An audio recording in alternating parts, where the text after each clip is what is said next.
इस कहानी में दिखाया जा रहा है एक ओल्ड मैन जिसका नाम इब्राहिम था। उसने अपनी ज़िंदगी की पूरी दास्तान लिखी थी और वो किताब एक आदमी के हाथ में था और वो किताब पढ़ रहा था जिसमें लिखा था, मेरे प्यारे दोस्त एंड्री, मैं अपनी ज़िंदगी की दास्तान तुम्हारे भरोसेमंद हाथों में दे रहा हूँ। और ये कहानी तब शुरू हुई जब मैं बहुत छोटा था। इंस्टायाना की पेचन घाई 1818 में दिखाते हैं एक बच्चे को आदमी बहुत बुरी तरह से पीट रहा था। इब्राहिम को वो सब देखकर बहुत ही ज्यादा गुस्सा आता है, मगर उसका फादर उसे रोक लेता है और फिर अचानक इब्राहिम एक्स उठाकर भागकर उसके पास जाता है, मगर वो आदमी उसे धक्का दे देता है।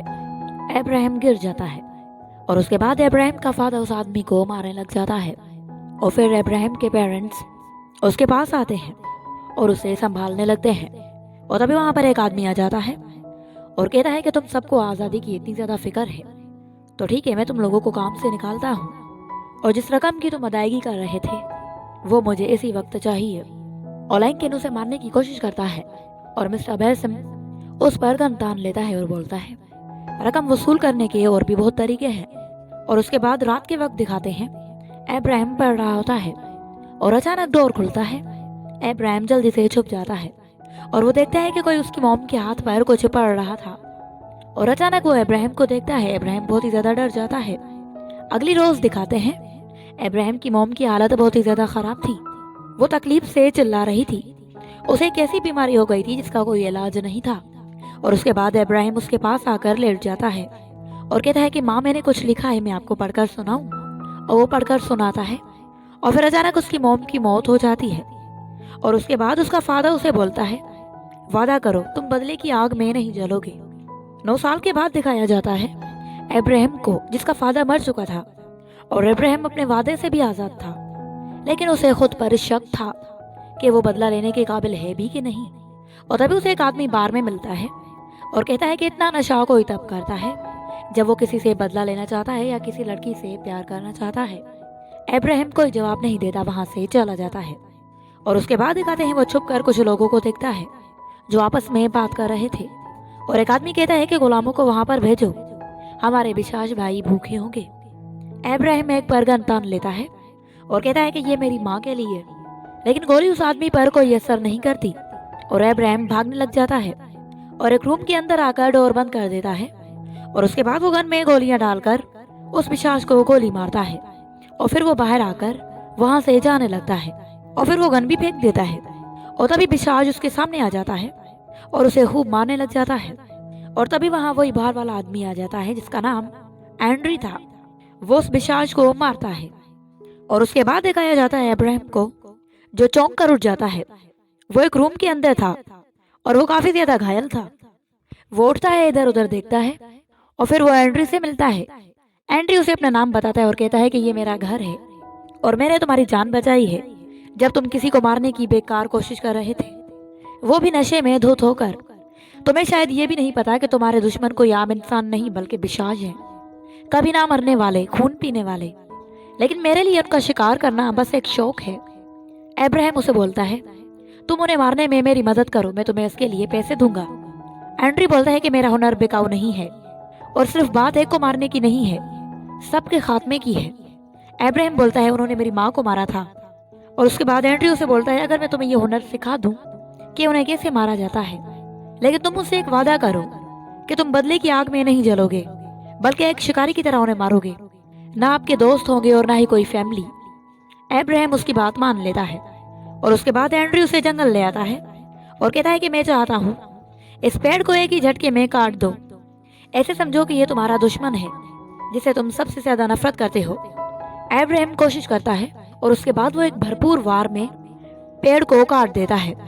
और उसके बाद एंड्री उसे एक अंधेरे में ले आता है और कहता है कि तुम्हारे दुश्मनों के अंदर बिना देखकर मारने की भी ताकत है और तुम्हारे अंदर भी ये हुनर होना चाहिए। इब्राहिम खुद को ट्रेन करता है और एंड्री भी कुछ वक्त तक उसे ट्रेन करता रहता है और साथ ही उसे ये भी सिखाता है कि उनका खात्मा कैसे करना है और ये भी बताता है कि उनका अक्स शीशे में नजर नहीं आता और चांदी की चमक भी उनसे बर्दाश्त नहीं होती और वो जलकर राख बन जाते हैं। जैक बार्ड इब्राहिम की माँ का कातिल था, विटिमा बेरहम पिशाच, और उसका भाई एडम, और उसी की वजह से बाकी सब पिशाच बने। बहुत वक्त पहले बिशाज अमेरिका में थे और वहीं पर वो रह रहे थे और तभी से सब लोगों का कत्लेआम करते थे। और तभी जोमियोन अपने गुलामों के साथ यहाँ आ गया और फिर बिशाजों ने भी अपना अलग साम्राज्य बनाया।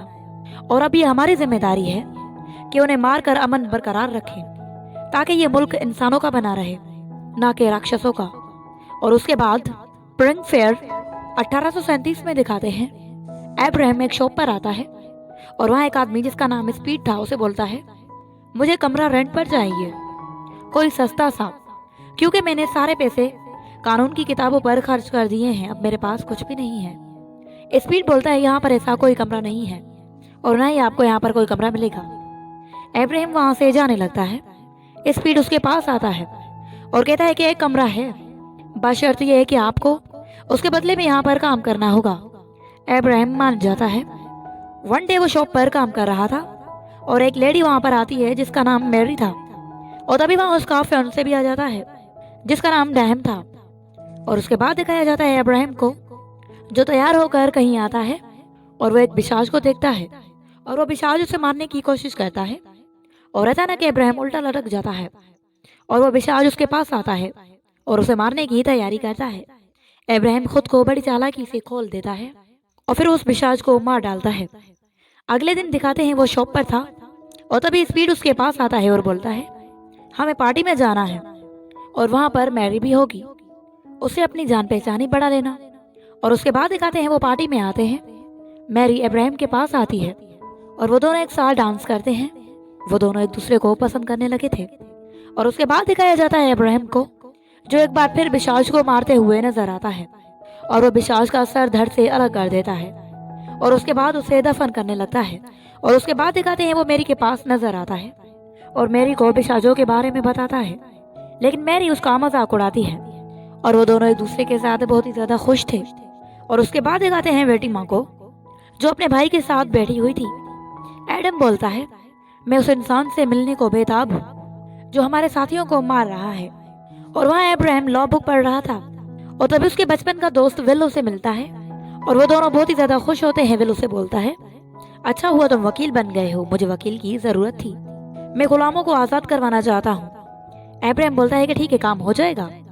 और फिर वो दोनों बाहर जाने लगते हैं और फिर अचानक उनकी एक आदमी से लड़ाई हो जाती है और उसके बाद दिखाते हैं वो दोनों जेल में होते हैं। मैरी उनके पास आती है और कहती है कि मैं जल्द तुम दोनों को यहाँ से आजाद करवा दूंगी।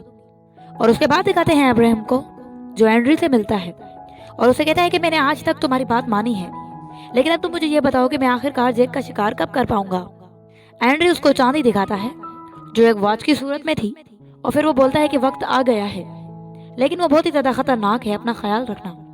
अब्राहम चला जाता है और उसके बाद दिखाते हैं वो जैक को मारने की कोशिश करता है और उन दोनों में लड़ाई हो जाती है और वो दोनों खूब लड़ते हैं। जैक घोड़े पर सवार भागता है, अब्राहम भी उसके पीछे था और उसके बाद अब्राहम बंदूक से वार करके उसे मार देता है। और उसके बाद वो एंड्री को देखता है जो कि इंसान का खून पी रहा था और तभी अब्राहम उसे बोलता है, तुमने अपनी असलियत क्यों छुपाई कि तुम भी एक बिशाज हो। और वो एंड्री को मारने की कोशिश करता है। एंड्री उसे रोक लेता है और बोलता है, मैंने भी उनसे लड़ने की बहुत ही बड़ी कीमत चुकाई है और मैंने शिकारियों के असूलों को नजरअंदाज किया है, लेकिन मैंने बिशाजों को मारा भी। उन्होंने मेरी वाइफ को पकड़ लिया और जैक ने काटा, मेरा खून पिया और उसके बाद मेरी वाइफ को भी मार दिया और उसके बाद मैं एक बिशाज बन गया क्योंकि मैं एक बिशाज हूँ और इसीलिए मैं उन्हें नहीं मार सकता हूँ। अब्राहम बोलता है कि तुम्हारे साथ बहुत गलत हुआ है, लेकिन अब हम दोनों के रास्ते अलग होंगे। और वो चला जाता है। वो मैरी के पास आता है और उसे शादी के लिए प्रपोज करता है और उसके बाद दिखाते हैं उन दोनों की शादी हो जाती है। वो बहुत ही ज्यादा खुश थे। अब्राहम अपने दोस्तों से उसे मिलवाता है और उसके बाद दिखाते हैं एडीएम जैक की लाश देखता है और वो बहुत ही ज्यादा गुस्से में आ जाता है। वो सबसे बोलता है, अब्राहम को दावत दो हमारे महल लाने की, हम उसे दावत देंगे और अगर वो ना आया तो हमारे पास और भी तरीके मौजूद हैं। और उसके बाद अचानक कुछ आदमी विल को उठाकर अपने साथ ले जाने लगते हैं। स्पीड अब्राहम के पास आता है। अब्राहम उठता है और फौरन रवाना हो जाता है। स्पीड भी उसके साथ था और वो दोनों महल के बाहर से ही अंदर झांकते हैं और देखते हैं कि बिशाजों ने इंसानों पर हमला किया हुआ है और उन्हें जान से मार रहे हैं, उनका खून पी रहे हैं। और उसके बाद अब्राहम पर भी हमला कर देते हैं, लेकिन अब्राहम उनका मुकाबला करता है और विल भी उन्हें मारता है। और उसके बाद दिखाते हैं बेटी माँ उसे काबू कर लेती है और फिर एडीएम बोलता है, मैंने तुम्हें अभी तक इसीलिए नहीं मारा क्योंकि मैं चाहता हूँ तुम मेरा काम करो। तुम मेरे लिए अपने उस्ताद एंड्री को मार दो, नहीं तो तुम्हारे दोस्त विल को मैं जान से मार दूंगा। और तभी वहाँ स्पीड बगी पर आता है और उन्हें बचा कर ले जाता है। नेक्स्ट डे दिखाते हैं वो सब एक जगह पर मौजूद थे जहाँ बहुत ही ज्यादा लोग थे, और एक लेडी उन्हें बोलती है आप सब जल्द से जल्द यहाँ से चले जाएं, जंग होने वाली है इस मुल्क के लिए और हर इंसान का खून बहने वाला है। और उसके बाद दिखाया जाता है इब्राहिम को, जिसने अपना नजरिया बदल दिया था। उसने कुल्हाड़ी रख दी और अब वो ये जंग तलवार या बंदूक से नहीं बल्कि कानून के मुताबिक लड़ना चाह रहा था, और कुछ वक्त के लिए वो ज्यादा मजबूत हथियार बने। इब्राहिम अब एक बहुत बड़ा आदमी बन चुका था। उसका एक बेटा भी था जिसका नाम विनी था। विडम्मा उनके घर मेड बन के काम कर रही थी। मौका देख के वो विनी के पास आती है और बड़ी होशियारी से उसका हाथ पकड़कर उसका खून चूस लेती है। इब्राहिम रूम में आता है और अपने बेटे को देखता है। विनी की हालत भी इब्राहिम की मॉम की तरह बन चुकी थी। वो समझ चुका था ये सब क्या हो रहा है। और उसके बाद एंड्री उसके पास आता है और बोलता है मैं इसे जिंदा कर सकता हूँ। और तभी मेरी बोलती है कि ठीक है जिंदा कर दो। और फिर वो इब्राहिम से बोलती है मैंने तुम्हारी डायरी पढ़ी है, मैं सब जानती हूँ। और इब्राहिम उसे बोलता है कि अगर इसने हमारे बेटे को जिंदा कर दिया तो वो बहुत ही ज्यादा खतरनाक बन जाएगा, कुछ ऐसा जो हमने सोचा भी नहीं था। वो बहुत ही ज्यादा रोती है और वहां से चली जाती है।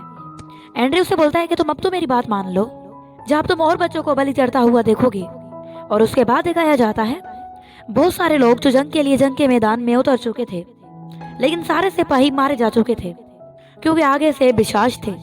और उसके बाद इब्राहिम मेरी से बोलता है हमारे सिपाही बहुत दिन तक वहां पर नहीं टिक पाएंगे और बहुत जल्द बिशाश यहाँ भी पहुंच जाएंगे। मेरी उसे कहती है कि ये जंग आपको जीतनी होगी, नहीं तो हमारे बेटे की कुर्बानी जाया जाएगी। इब्राहिम एक कांटा उठाता है और वो सोचने लग जाता है। और उसके बाद वो अपने दोस्तों से बोलता है हमें चांदी की जरूरत है, हर जगह से चांदी मंगवा लो। हर जगह हर इलाके से चांदी को जमा किया जाता है। वो चांदी को पिघलाकर बारूद बनाने की तैयारी करते हैं। और उसके बाद इब्राहिम मेरी से माफी मांगता है। वो उसे कहता है कि मुझे माफ कर देना, मैंने बहुत वक्त तक तुम्हें अंधेरे में रखा है। और उसे कहता है कि यहाँ से चली जाओ। और उसके बाद इब्राहिम वो कुल्हाड़ी वापस उठाता है और वहाँ एडियम भी अपने साथियों के साथ तैयार था जंग के लिए। और वो अपने सारे साथियों से कहता है कि चलो हमें ट्रेन पकड़नी है। इब्राहिम स्पीड के साथ ट्रेन में था और एंड्री भी ट्रेन में था। वो इब्राहिम से बोलता है स्पीड धोखेबाज है, इसने तुम्हें धोखा दिया है। इब्राहिम उसकी बातों पर हंसता है। और उसके बाद स्पीड देखता है सारे बिशाज ट्रेन में दाखिल हो रहे हैं और वो कहता है कि हमारा प्लान कामयाब हुआ। बिशाज विल पर हमला कर देते हैं, वो उन्हें मारता है।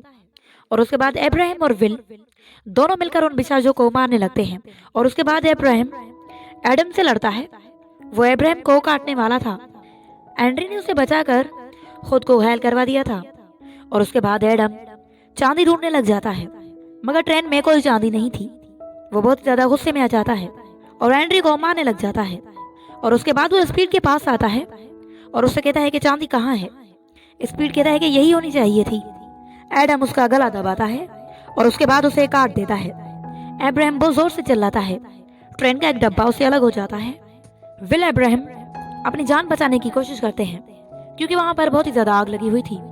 एडम फिर से इब्राहिम के पास आता है और कहता है कि चांदी कहाँ है। इब्राहिम एक ही झटके में उसे जान से मार देता है और वहां ब्लास्ट हो जाता है। इब्राहिम एंड्री को उठाता है और उसका शुक्रिया अदा करता है। और सारी चांदी एक सेफ जगह पर मौजूद थी और जहां पर चांदी थी विटिमा वहां पर पहुंच जाती है। मैरी उस पर फायर करती है और वो भी मर जाती है। और चांदी के बारूद से सिपाही सारे बिशाजों को मार देते हैं। और उसके बाद दिखाते हैं इब्राहिम बोलता है हमें हमेशा एक होकर मुकाबला करना चाहिए। और उसके बाद वो अपनी डायरी लिखते हुए नजर आता है। और उसके बाद वो बुक एंड्री को देता है और कहता है कि इसे संभाल कर रखना, इसमें मेरी जिंदगी की पूरी दास्तान है। और वो चला जाता है। और इसी तरह इस कहानी का दी एंड हो जाता है।